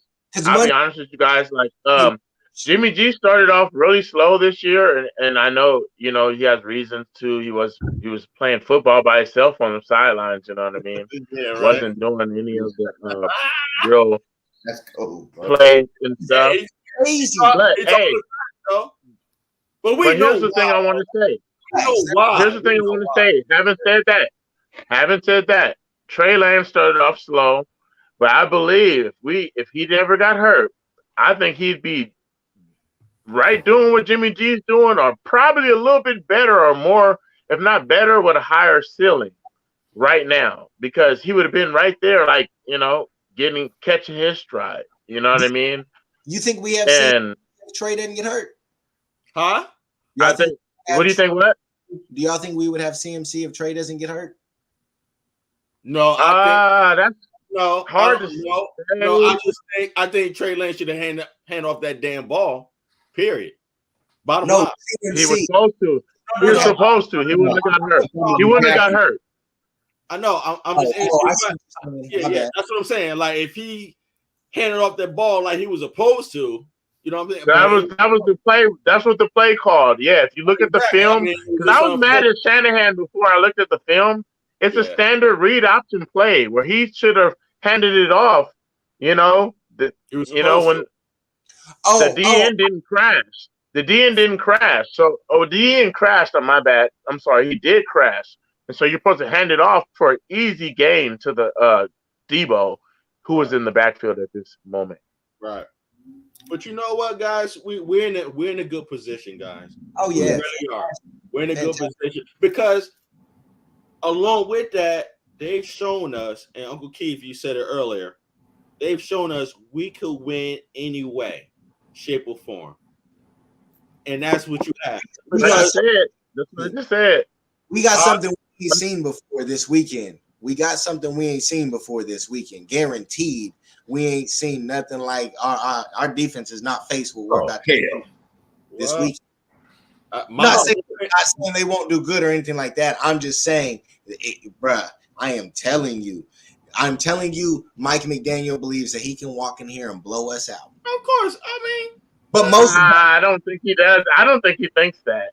I don't really think he thinks that. You guys might think that. I don't think he thinks that. He knows Shanahan's gonna know how to play his. Shanahan knows him better than anyone does. Exactly. Talk about it. Yeah. But just talk about how tendencies, everything. How long McDaniel had to play his offense. McDaniel always had to set his offense up and go against his defense. I'm saying they know each other inside and out. This game is absolutely about the players on the field, but I also think this game coaching is going to win. Coaching the better. I think defense is going to win this game. I think defense is going to win that game. And defense, we have a better defense than them. Oh, of course. So it comes down to defense. You know what I mean? As long as we just watch the boundaries, keep everything in front of us. Don't let them get deep. Don't let Waddle or Tyreek Hill get behind anybody. Keep everything in front of you. We win this game. We probably win this game by at least 10 points, to be honest. I would say this.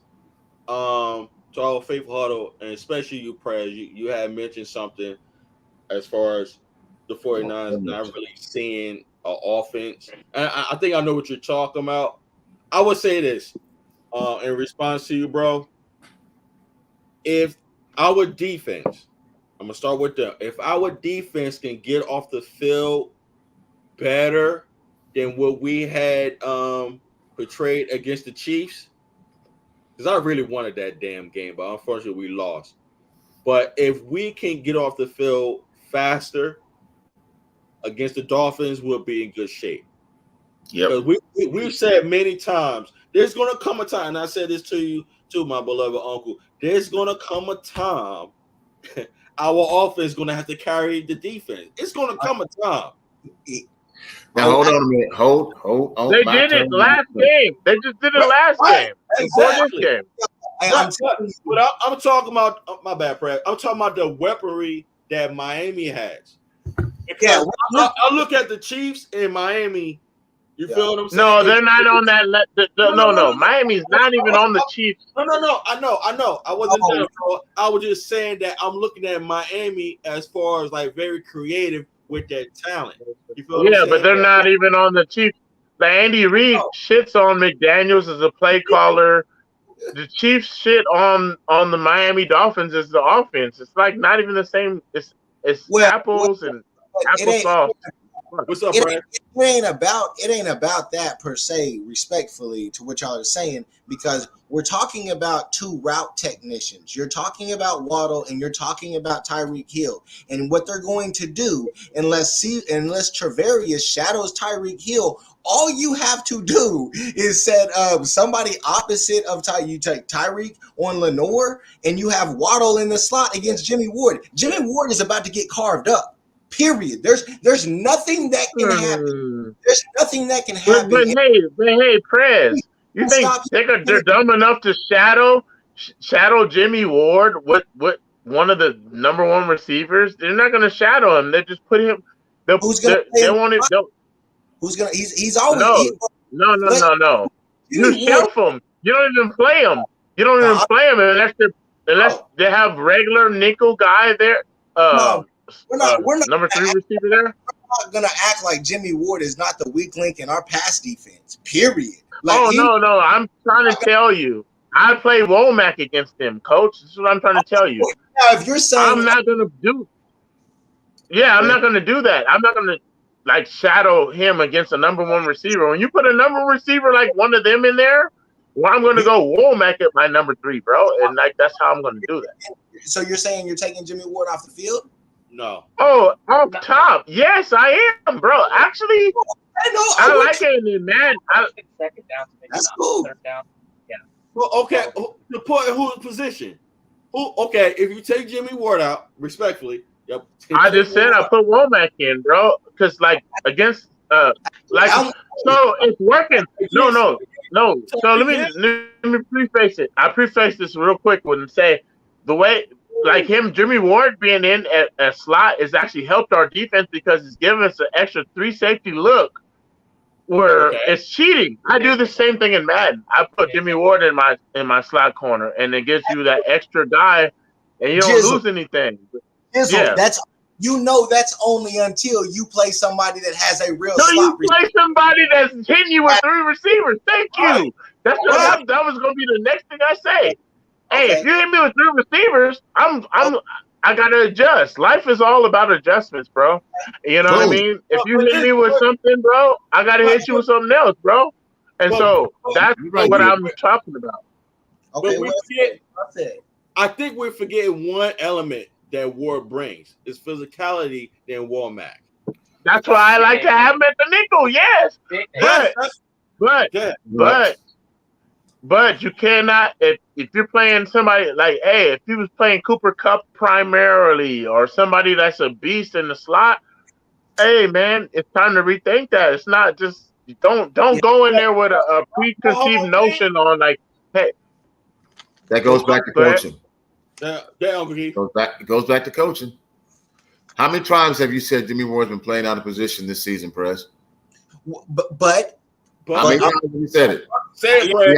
Let's be honest. All season. All season, okay? So allowing for that, what Jizzle suggests makes sense. We have the ability to do that. So why are we not doing it? Because here's what Jizzle was saying, bro. It's like we're doing it to keep all our best players in there at the same time because Gibson is. You can't take Gibson out. You can't take Hufunga out. You know what I mean? And Ward has been the previous captain of this defense. What I'm trying to tell you guys, there's going to be certain matchups, and I'm being honest with you guys. When we face 3 wide receivers, where Ward is not, we're not going to be able to run that look primarily like that. And this is where you adjust. You adjust to the look that they're giving you. Even the Chiefs. The Chiefs are going to find a way to get Ward off that field. If we don't take him off, then we lose. Can I say something real quick? Yeah. I want to say this person name for y'all to think about. And y'all I got a feeling y'all going to say no. But let's just say if Jimmy Ward gets burnt in a slot, right? Me personally, I will put T Moore there because his speed. Because I'm telling you, Tyreek Hill is going to eat up Jimmy Ward with his speed. I'm telling you, got to put T Moore there. Man.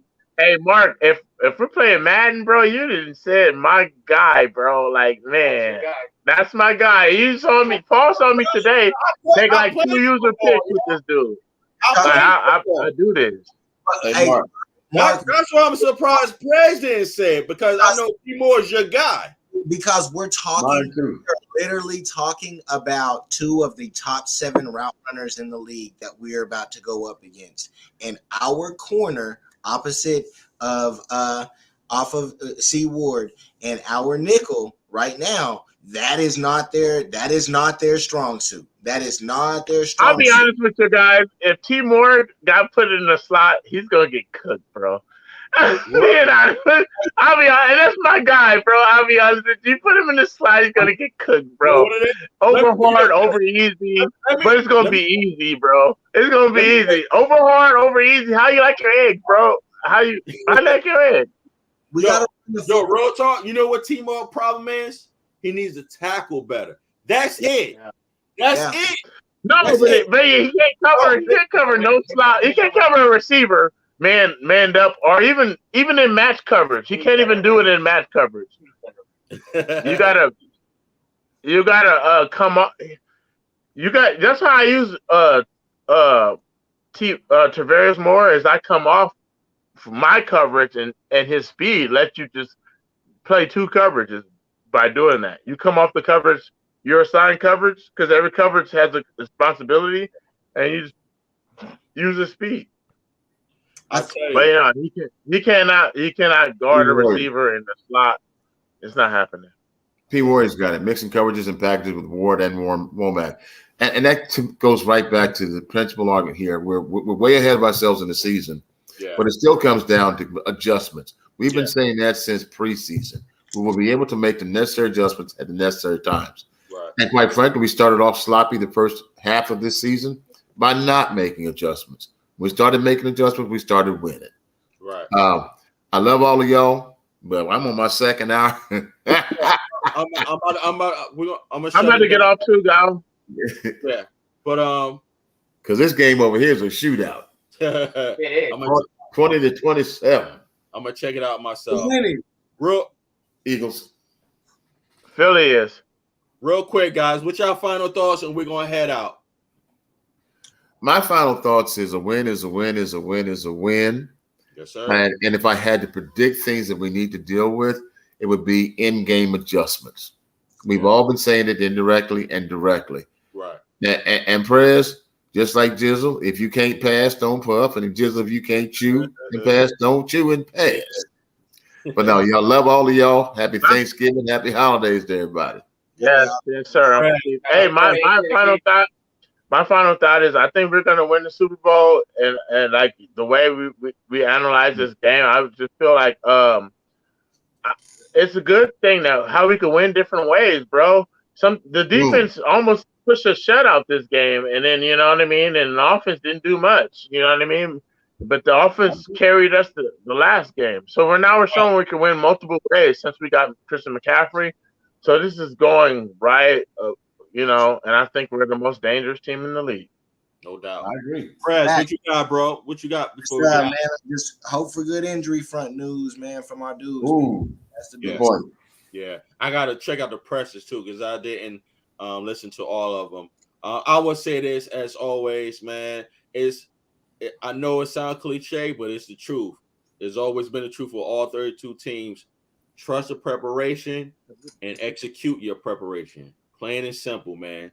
Just win the ball game, whether it's pretty or ugly. Just win the ball game, and we'll bounce back and get ready for the next game. But with that said, guys, God bless all of you.